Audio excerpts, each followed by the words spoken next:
So that things.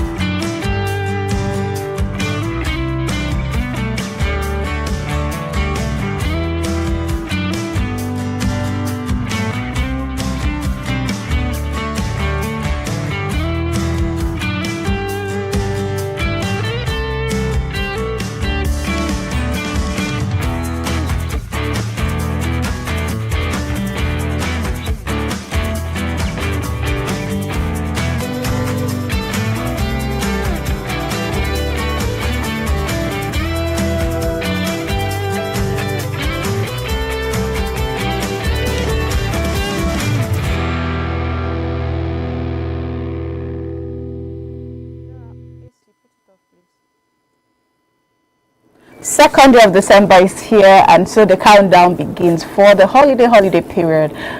It's my favorite season of the year, and I'm sure it's the same for everybody. There's just something about December. It makes you feel a bit relaxed. It makes you feel pumped for the new year, and it makes you reflect, like I mentioned yesterday.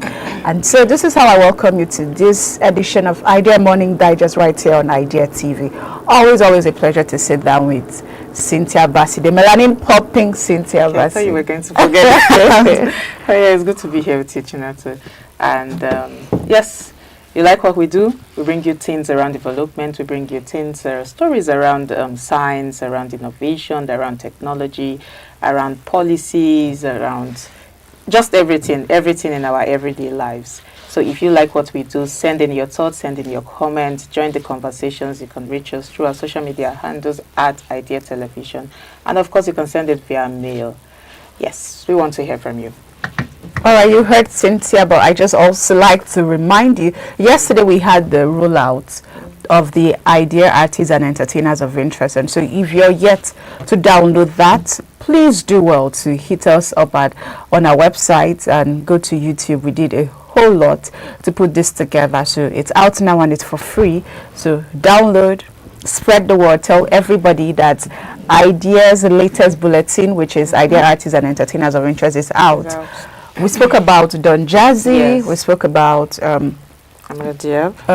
was it Angelique Kidjo, Master KG, and the rest of them. So it's a whole pack of work. It's a body of work that you can't afford to miss. So do well to download and spread the word. But right now, let's look at the headlines we'll be introducing this morning. First being Nigerians abroad demand faster passport and NIN services. Okay. Second, Nigerian's defense minister resigns fighting health reasons amid security emergency. Third, we have that Kogi governor restricts social and religious gatherings to 4 p.m. over security concerns. Okay. And lastly, Nigeria grants asylum to Guinea-Bissau Opposition Candidate after a coup. Let's go in this break now. When we return, it'll be time for us to look into the stories properly. Stay with us. Nothing is easy. Nothing is free. If you want to be successful, you have to pay the price. Nothing is free. Nothing is easy. Easy means you have to think different. You have to do different. For example, early days in my company, when some ideas come to my desk, Jack, this is a great idea, and I look at everybody. Everybody say it is a good idea, I normally throw it into the rubbish. Because everybody say it is good, then all the other people think of. If everybody say this is going to be very tough, I'm very interested in that tough question. And I pick up and say, how can we do in a different way? This is to be unique, to be different.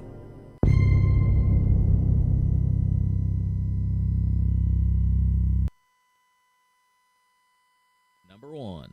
Synthetic biology advances. Synthetic biology is pushing science into new territory. Using AI-guided gene editing, researchers are engineering organisms to produce biofuels, biodegradable plastics, and even synthetic meat. In 2023, Ginkgo Bioworks announced partnerships to design microbes that can manufacture sustainable chemicals at scale. Moderna and BioNTech are expanding mRNA technology beyond COVID vaccines to treat cancer and rare genetic diseases. The global synthetic biology market is expanding expected to surpass $30 billion by 2030. By 2026, the line between biology and technology will blur even further, making synthetic biology one of the most transformative fields of the decade. So there you have it, 15 more technologies that, alongside the first 17 we covered, are set to define 2026. Together, they show how quickly innovation is moving beyond our screens and into every corner of our life, from the materials we use to the way we connect and even how we think. And if you missed part 1, make sure to check it out next. If you made it this far, let us know what you think in the comment section below. For more interesting topics, make sure you watch the recommended video that you see on the screen right now. Welcome back from that brief break. Let's now head on to the stories. Nigerians living across Europe and North America calling for urgent government action to fix ongoing delays in obtaining national identification numbers and Nigerian passports. The complaint is led by the International Advocacy for Human Rights and Anti-Corruption, Concerned Nigerians in Germany, and the Nigeria Business Forum in Switzerland. In a statement released after a cross-country survey and strategic meeting, the group said many Nigerians abroad face prolonged processing times, irregular fees, and frequent travel burdens due to outdated systems and over-reliance on private agents. They stress that these challenges create unnecessary obstacles for citizens trying to verify their identity or renew essential documents. The organizations are urging the government to modernize and fully digitalize NIN and passport services to strengthen digital infrastructure at foreign missions and ensure embassies can deliver both services simultaneously. They also recommended mobile registration units in major global cities to reduce stress and improve access to Nigerians abroad. Why is this story even coming up, Cynthia, especially after the increments we saw this year for passport processing fee? Yeah. And one of the things that was very crucial in that upgrade and increment was the fact that processing passports are now going to be faster. In fact, there was even a pointer for a 24-hour, processing. And so we were excited that, okay, we can't spend over 200,000 or 200,000 and the story will be the same. So seeing Nigerians in diaspora crying out for the same problem, not cool at all. Something happened recently. A friend said that he wanted to renew his passport, so he reached out to me. And when I reached out to the passport officer, somebody told me, which country is he? I just needed to make an inquiry. So, and I asked, okay, does the pricing depend on the person's country? Because I just want to make an inquiry. So if I probably said Ghana, it would be like lesser. Then if you say, oh, it's in Germany, it's in Switzerland, or it's in US, then boom, automatically they have money. So these are not the kind of things you want to see. And you're hearing them talk about irregular fees. So it means that at certain points, the prices are different. So should there not be a form of uniformity in the pricing? Shouldn't we have mobile pickup and processing points? Why can't we even have this thing on a whole digital scale? We're talking about AIDs, we're talking about technological advancement. Why is it not translating into what we do? We can't have that increment and we're still having delays of such. And let us also bear in mind that most of these countries are not like Nigeria that, you can delay over things and just meander and do anyhow. No. Your staying there might be at risk. So you're putting your job, your stay in jeopardy, and I'm not sure that's what anybody wants. No, I mean, this conversation about Nigerians abroad struggling with NIN, and passport issues is becoming a recurring, should I say, pattern or a recurring decimal, and it's very unnecessary, very, very unnecessary. We see different Nigerians in different continents, in Europe, in North America, in different places. In Nigeria here, we are still struggling with this same frustration. We are still battling with this frustration about delay and whatnot, and then people over there too still have to struggle with the same thing. And when they are used to systems that give them things, in quick pace, I feel like there's this problem, just like you've mentioned, with Nigerians treating what is necessary, what should be efficient as. I think we're treating efficiency, let me even put it this way, we're treating efficiency as luxury in Nigeria. You have to pay more, you have to do this. to even get the passport in Nigeria is not even, let's even forget about the money. I see people travel to other countries, Nigerians travel to other nearby countries, African countries, so that they can get their visas processed faster. And it's sad. Why should you have to travel to another country to get your visa processed faster? Why would you travel, in short, why would you even travel a long distance? Because most of the passport offices are far from where people live. You see people travel long distances to go and get their passport fixed, and then you still have to battle with delays, so many things. I think we have to bring it to our fore that Nigeria contributes.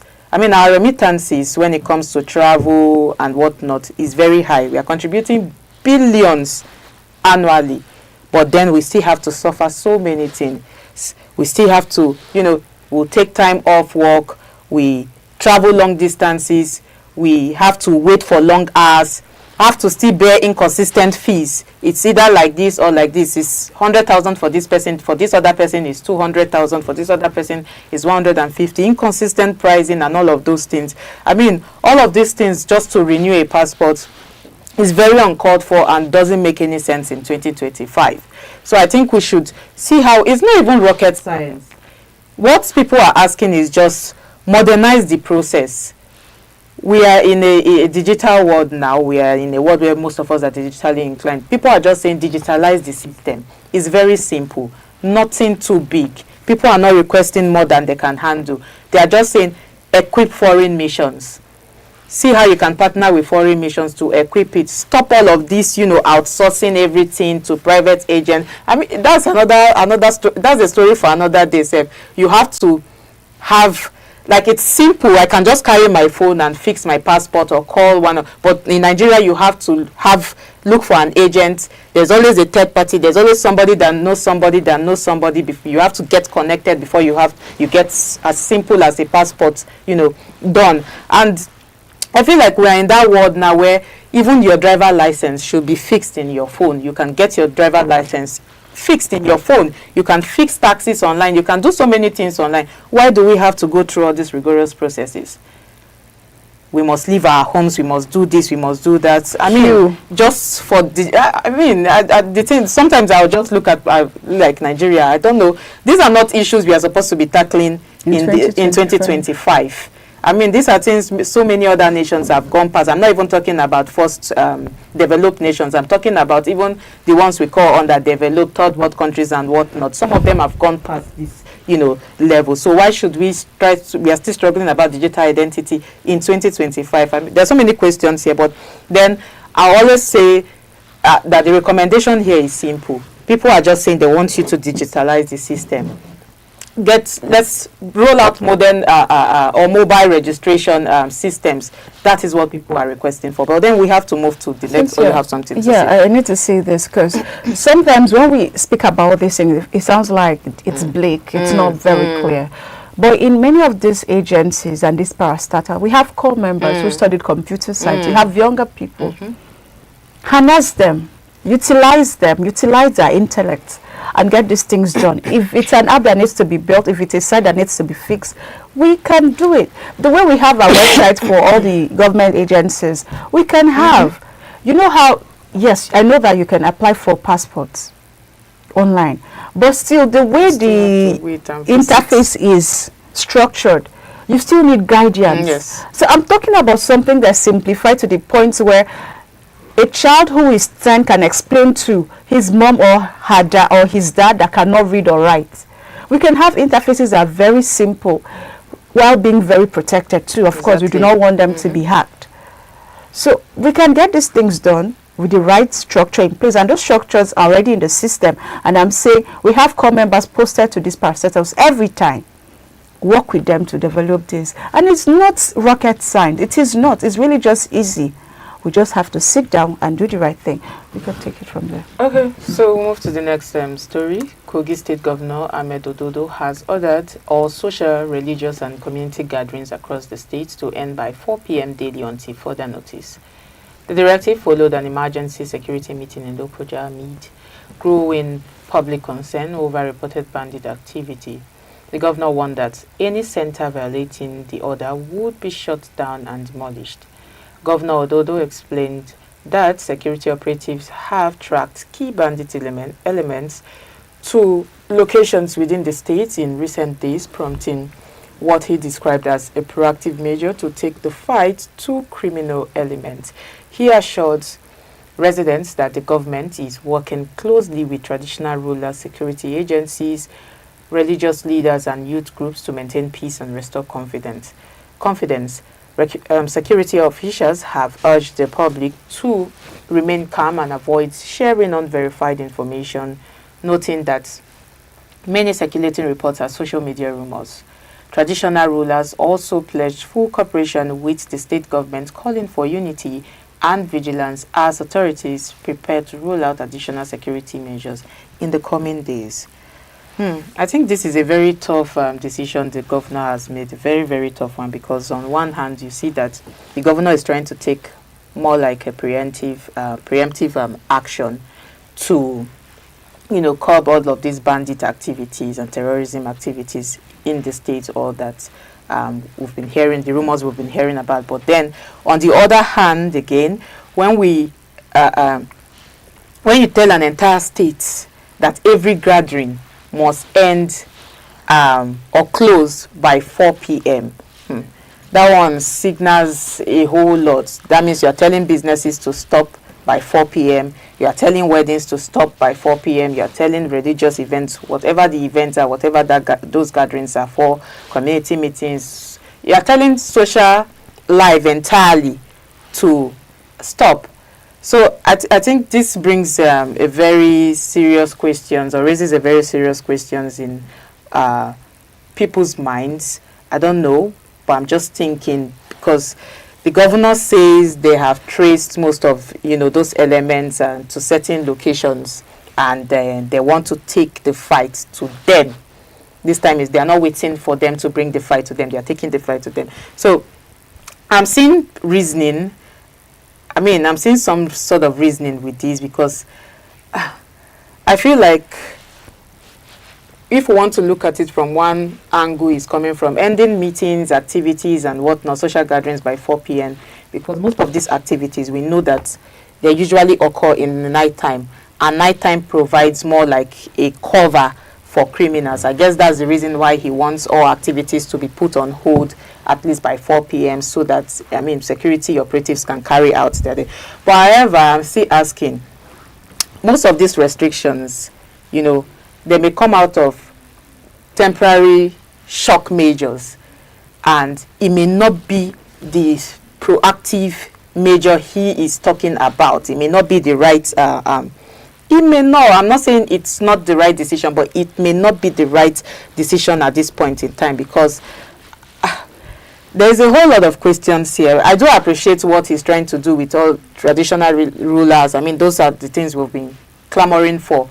Working with youths in the community, working with community people, putting everybody on board, because security works, like we said, when communities collaborate with security agencies. But then I'm just thinking, is this the right way to go? I do not know what to say about this exactly, but I just feel like this may not ultimately be the best decision, because there are so many things you can do after 4 p.m. There are so many businesses that still goes on after 4 p.m. So it's more like putting everybody's life on hold. And I'm asking so many questions, and maybe Chinatu can answer some of my questions. First of all, I'm not Ododo, but Okay. I'll just give my own. I'll just see what I can.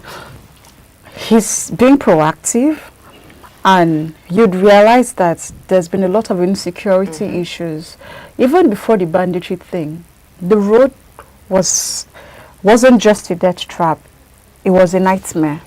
So people who travel through Kogi, you have to have your heart in your hands and you pray. I think there's some place close to the Ajaokuta, okay, I don't remember, but around that Ajaokuta area, there's a place before you get there. It's very scary, and people could just tell you, please, when we get here, pray, literally pray that you're safe. And it just breaks my heart every day to see Nigeria going down the drain every time with insecurity issue. Ododo is acting as the governor, but like you said, is this the ultimate solution? Because if you say churches will close by 4, it means they're gathering in the morning, so the guys can also come in the morning. Exactly. If you say church will close by 10, it means they can come by 7. They only have to be smarter. So what we need to do as the people is go ahead of them. This is in the public space. They now know that the churches and the fellowships and, places of worship everywhere. It's a lot of information. They now close by 4. So do you think that if those bandits mean business, that 4 p.m. closure would stop them? Nah. I do not think. Of course, a lot happened more in the dark. But people who are able to do what they want to do, even in the face of our military, they can do anything. So this is not an ultimate solution. So can we get to when we start talking about the ultimate solution? People are asking for answers, like Cynthia is asking. The abducted children, where are they? Governors are having their meetings and prepping for 2027 election. That is not the problem. Now the problem is, how do we get to the point where we do not have these cases anymore? Proactive measures like shutting down schools is not even a proactive measure, if you ask me. Because first of all, you are still risking. Do you know that many of those people who are bandits are uneducated people? So you're closing school, it means you are indirectly breeding more bandits in the long term. So we want a solution that is practical and long term. So, well, the schools are shut now, but is that going to be the end? We need to find a lasting solution. It's not just about shutting down places where people gather. It's good to have that done, but know that the way this information has gotten to us now, it's gotten to the camp of our enemies too. So they're also prepping and ready for 8 a.m., for 10 p.m., and for Christmas period. Apart from the fact that Cynthia has mentioned the economic effect this would have on businesses, because businesses close at least in Nigeria. Their businesses are run till 9 p.m. People's sources of livelihood will have to be halted. And then there are people who still go to work at far locations and they'll get to home after 4. So what do? The solution is not, curfew. No, that's not the solution. The solution is taking these criminal elements out of our communities. And that we must do. But we must head on to the next story now. Nigeria has granted asylum and security protection to Guinea-Bissau's opposition presidential candidate Fernando Diaz da Costa following reported threats to his life after last week's military coup. The foreign minister confirmed that President Bola Tinubu approved shelter for da Costa inside the Nigerian embassy in Bissau as a proactive measure to ensure his safety. The military takeover unfolded days after Guinea-Bissau's disputed presidential election, in which both incumbent President Umaru El Balu and da Costa claimed victory.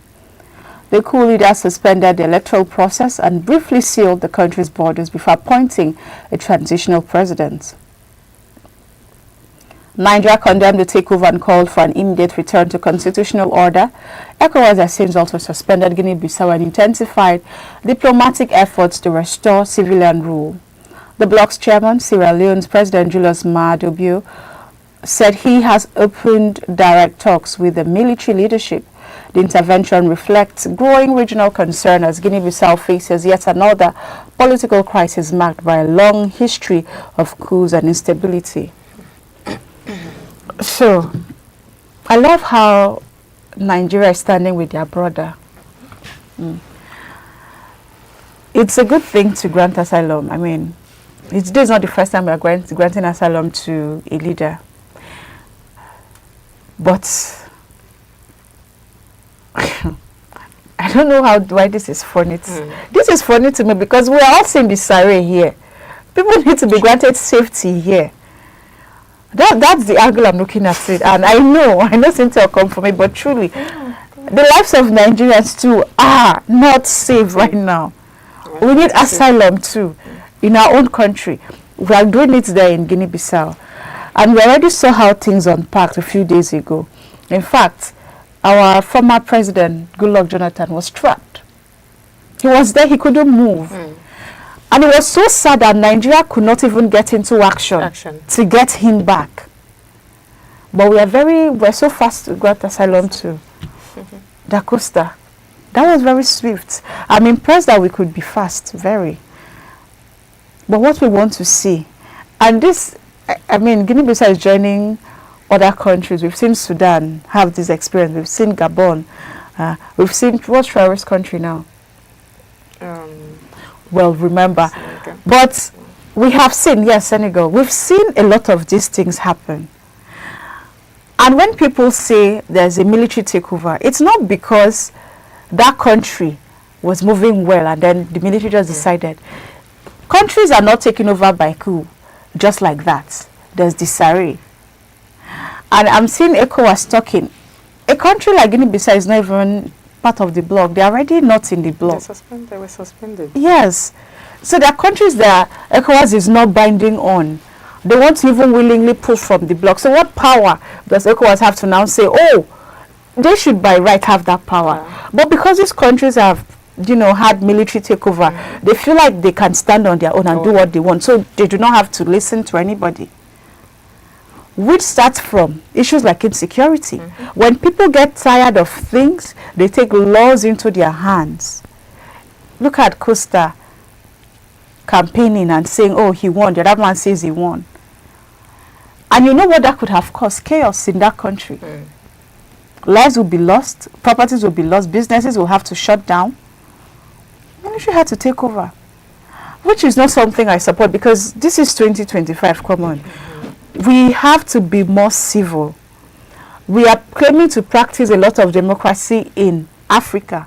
But if you look at Tanzania that claims to practice democracy too, you'd be wondering, is that really democracy? Then you come back to a country like Guinea-Bissau and you see this happen.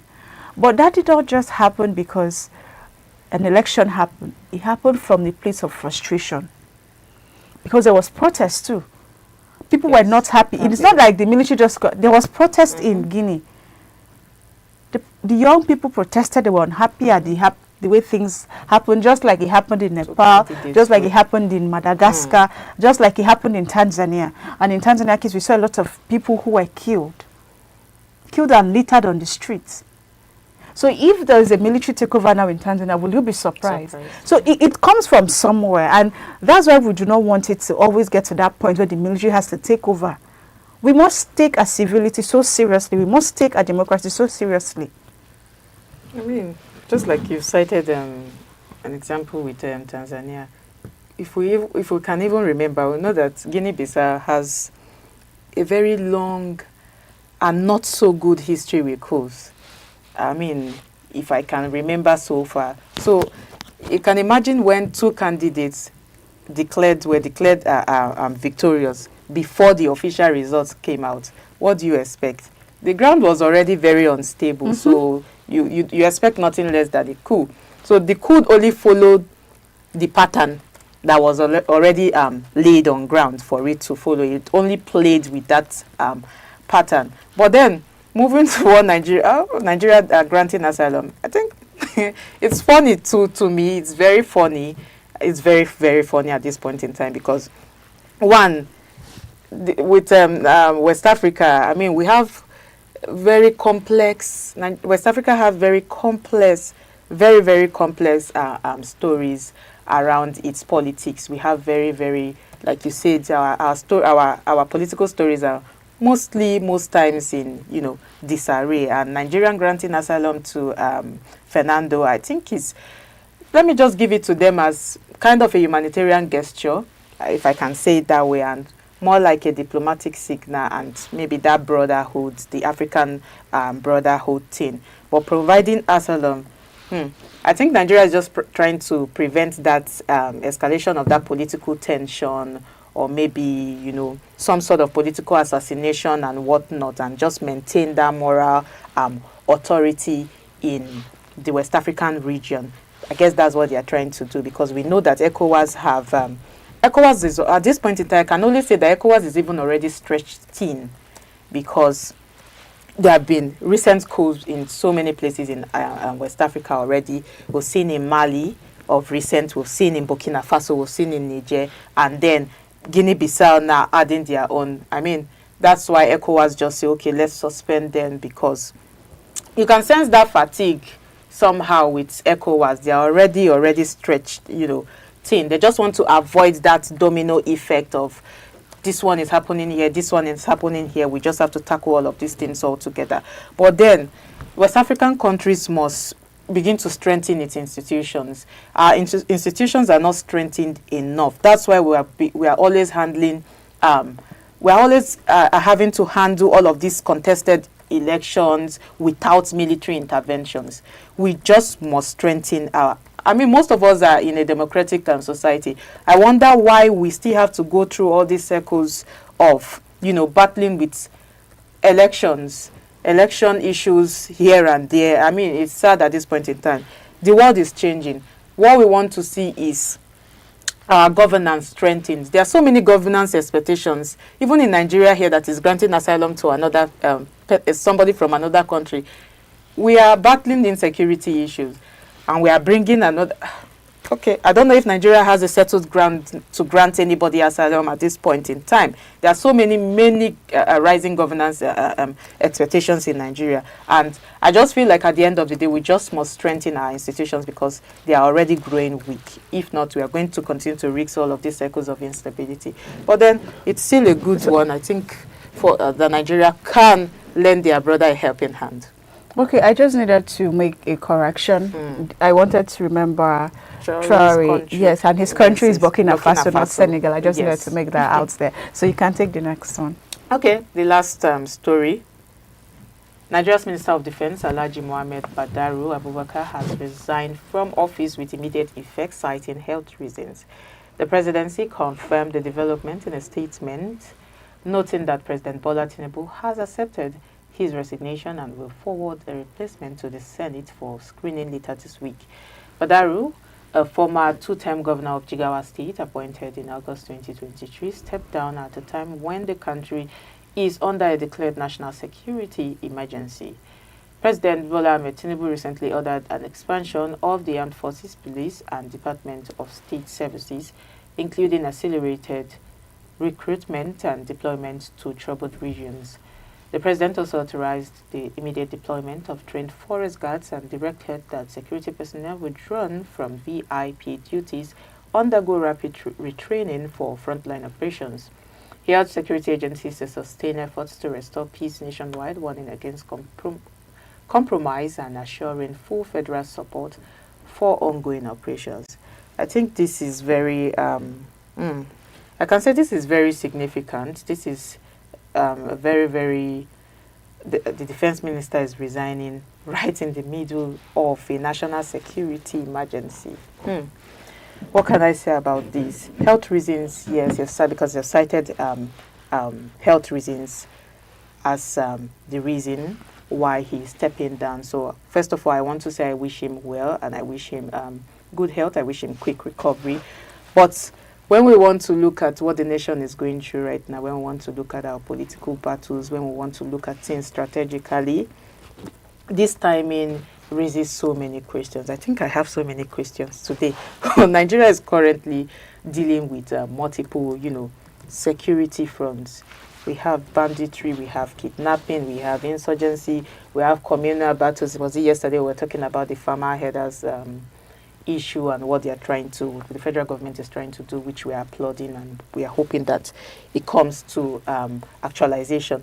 But then there are so many issues, even with kidnapping, so many issues, and we've seen the president declared so many. He has stood on his toes this time around. He has been doing so many things, calling for meetings here and there, mobilizing that security agencies expand, He has been ordering for more recruitment. We've been seeing redeployment here and there. I mean, with the recent one he did with VIP escorts, instead of being VIP escorts, they should now go to frontline duty. So many deployments, and he has called that there should be deployments of forest guards too. So I just feel like this is the time when leadership, especially with security, needs to be stabilized. And the defense ministry at this point in time plays a very crucial role. So I feel like this resignation kind of underscores so many pressure on Nigerian security outlook at this point in time, because sometimes when we see that policies are intensifying because the president has been coming out, has been rolling out different policies, different ideas, different initiatives. So when we see policies intensifying like this, or when demands, more like demands for reforms becomes tough, becomes heavier, I feel like we start to see different, shifts in approaches. We start to see different shifts in thinking, in mindset.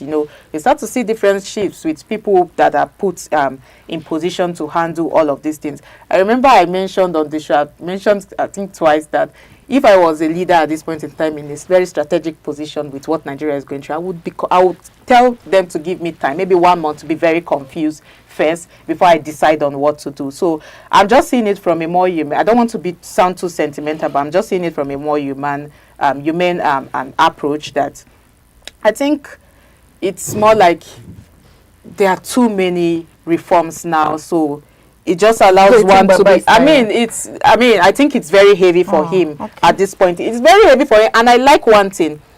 If that may be the case, maybe health issue was just put on the front line as the issue. If he is tired, I think I applaud him for that. If I cannot handle something, I'd rather step down and allow somebody who can down to be there and be showing that I am very confused. Why don't we talk about this more in the discussion segment? Okay. Yeah, please. Yes. So with that, let's quickly call it a wrap and give you the headlines we brought your way. We brought you news that Nigerians abroad demand faster passports and NIN services. We also brought you news that Nigeria's defense minister resigns, citing health reasons amid security emergency. And you also heard that Kogi governor restricts social and religious gatherings to 4 p.m. over security concerns. And lastly, Nigerians grant asylum to Guinea-Bissau Opposition Candidate after coup. Don't go anywhere. We'll be back after the short break. Nothing is easy. Nothing is free. If you want to be successful, you have to pay the price. Nothing is free. Nothing is easy. Easy means you have to think different. You have to do different. For example, early days in my company, when some ideas come to my desk, Jack, this is a great idea, and I look at everybody. Everybody say it is a good idea, I normally throw it into the rubbish. Because everybody say it is good, then all the other people think of. If everybody say this is going to be very tough, I'm very interested in that tough question. And I pick up and say, how can we do in a different way? This is to be unique, to be different.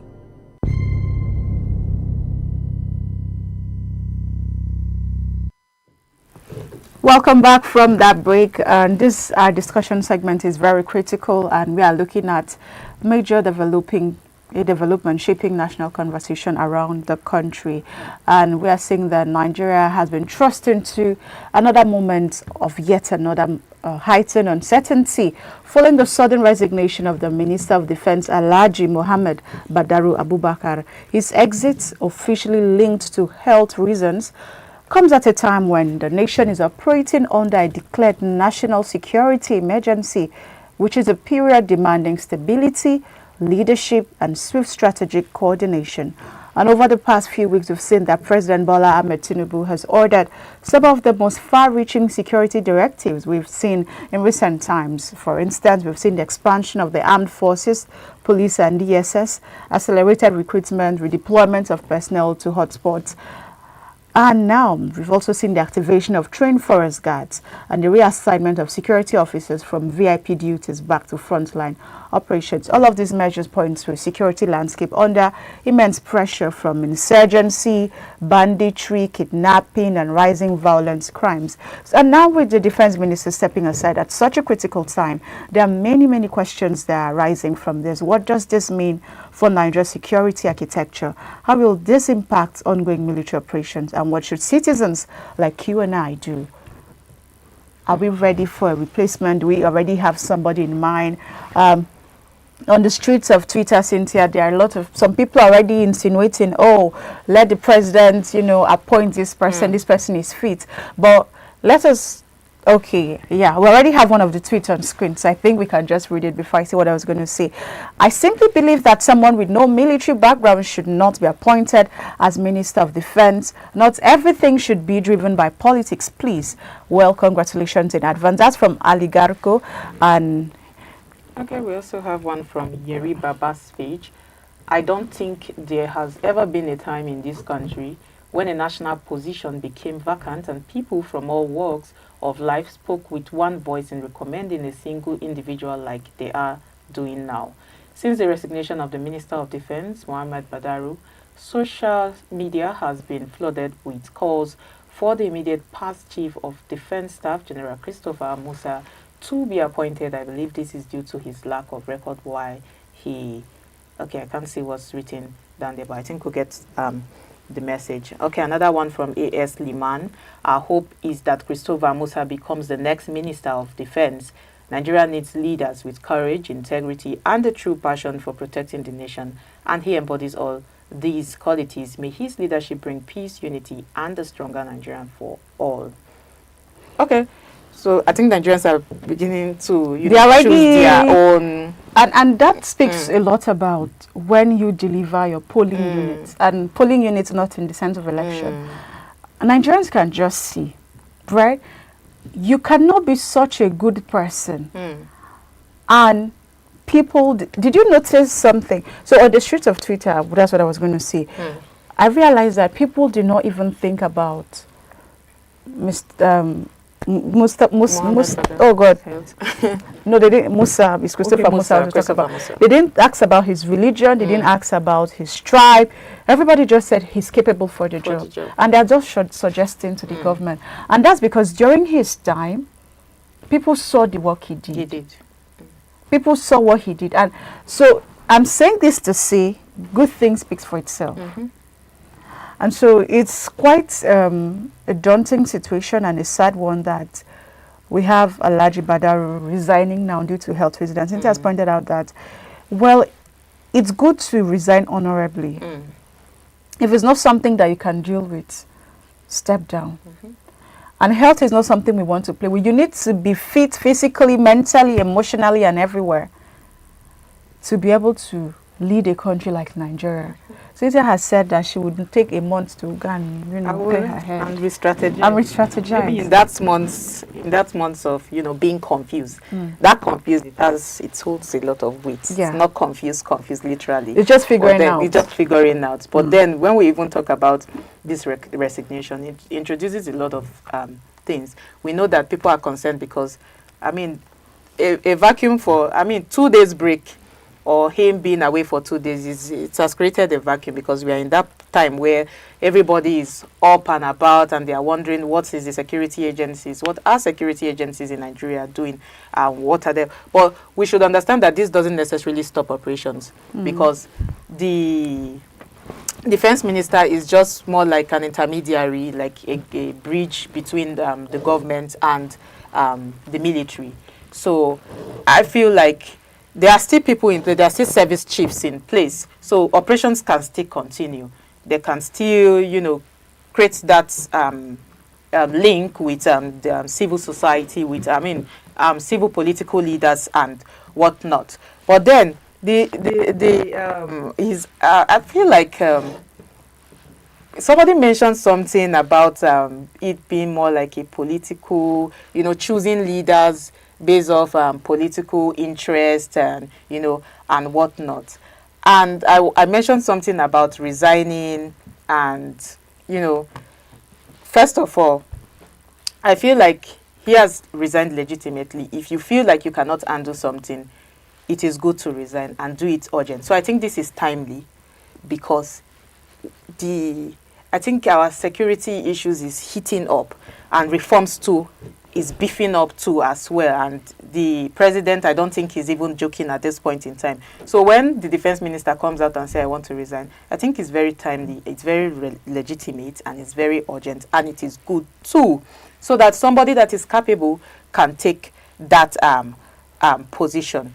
Now, we're chasing, what people are chasing now is more like, should I say conspiracy theories, or more like controversies. People are either like, okay, why did he do this? He's not sick. Whatever the case may be, I think Nigerians are just overthinking. The next thing should be, who are we putting? So those who have come out to say, okay, they're suggesting somebody that should, suggesting Christopher Musa to take that seat. Some people even also suggest Yahaya Bello. They say he did He was good with. He handled insecurity well in Kogi in his time as a governor, and so there are suggestions. Okay. So another question is about, should somebody that do not have a military background? That's another thing. Yes, and you know, one of the tweets we read said that. Yes. So I do not also think that you need that level of intelligence. I'm a proponent of, if you're not in this field, please do not lead that field. I don't think it doesn't make sense to me. Let's say somebody who's never been to the four walls of the School of Medicine. Anyway, let's leave that. But then I think you have to have a military background. Or even if you don't have a military background, have a level of intelligence around the military that will inform your leadership. Because remember, you're going to be acting as a supervisor, you're going to be acting as somebody who's going to see, advise, give intelligent remarks and feedback, give suggestions. And because you're the defense minister, your word in a way is law too. Yes. So you need that level of temerity that comes from in-depth knowledge around the military.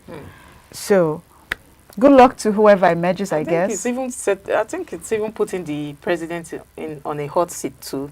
Because especially now. Yes, now people want to see who is going to, choose. So it sends a very strong message as to whoever he nominates next, whether he wants continuity or not. People wants to see if, the president can be very assertive to choose somebody that is capable of handling, because we're talking about the defense sector here. So everybody are looking to see. I think that's why these suggestions are, coming up. But honestly, I just want to see, I think the Senate screening will be very interesting to watch.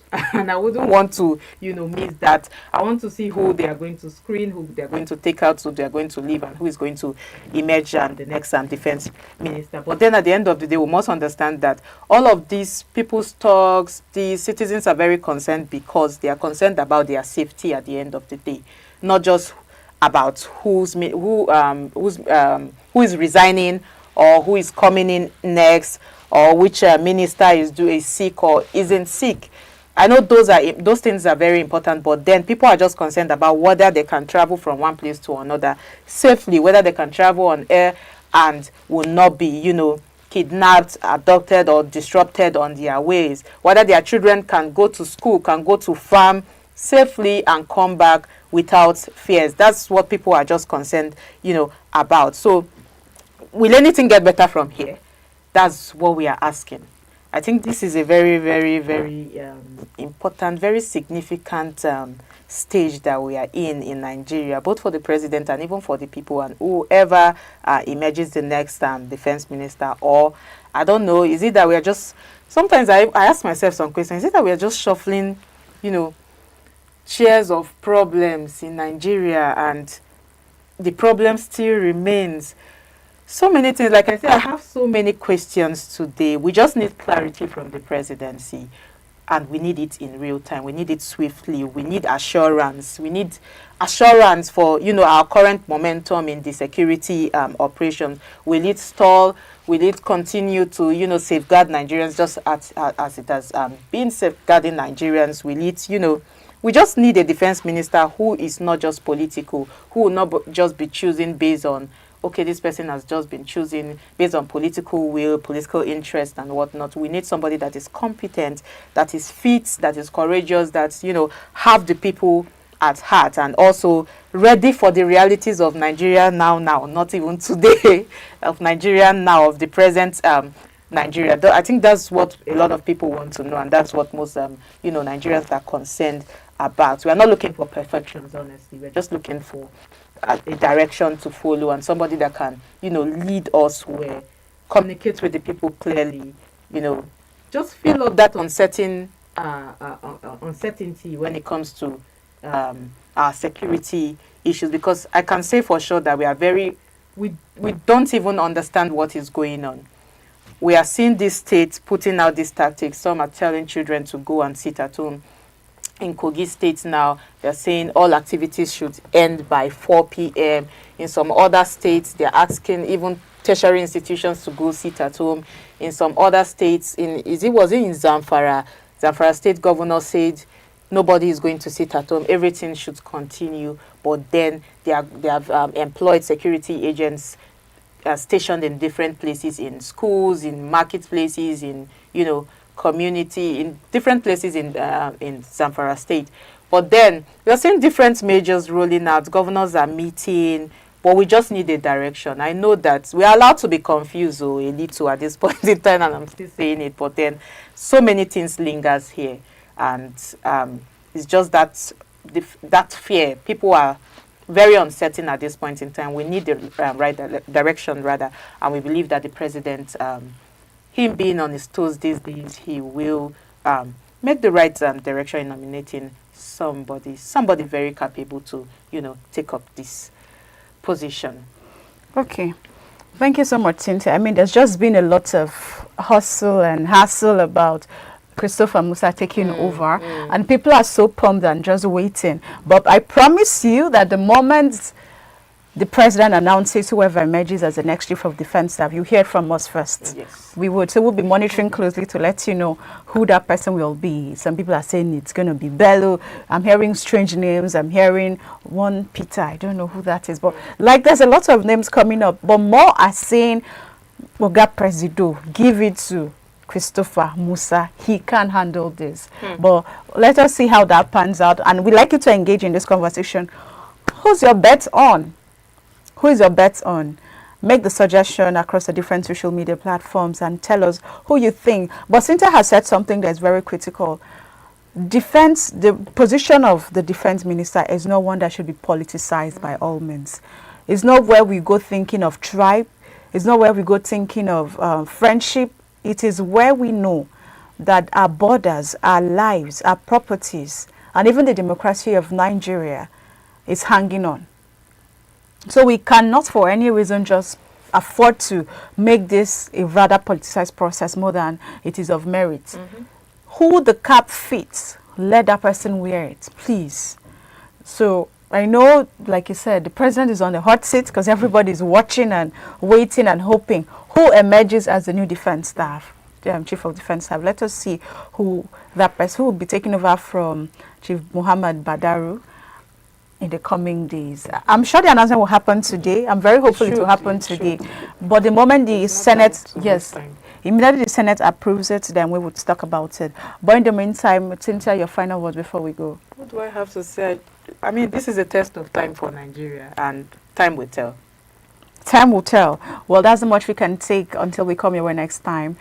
Keep it locked to Idea TV. By 12 o'clock, it'll be time for midday news. Stay with us.